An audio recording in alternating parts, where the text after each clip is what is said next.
So I think bassoon, you can start sixth graders on bassoon and it's doable, but for me, the kids that have taken to it the most, they started on a different instrument.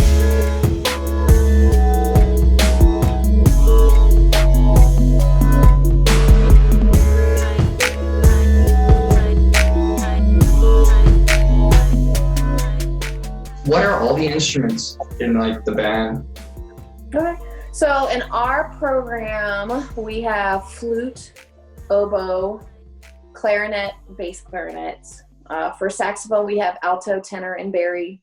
And then, I don't know, I think I said oboe. We have an oboe. And then we have trumpet, French horn, euphonium, trombone, tuba, and then percussion. We're pretty, I think the only main band instrument we don't have is a bassoon. I just didn't have any kids that wanted to play bassoon this year, but hopefully one day soon.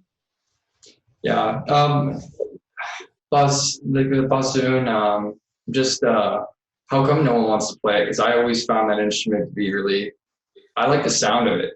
Maybe you just have a class that doesn't like the sound of it or something. I don't know. I think it's kind of intimidating. I mean, especially like, when you're trying to start sixth graders, it's pretty big compared to them.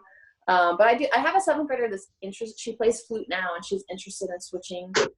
So I think bassoon, you can start sixth graders on bassoon and it's doable. But for me, the kids that have taken to it the most, they started on a different instrument and then moved over. Cause I just think it's a lot, it's almost as tall as I am, like standing up. It's pretty big and they're kind of small.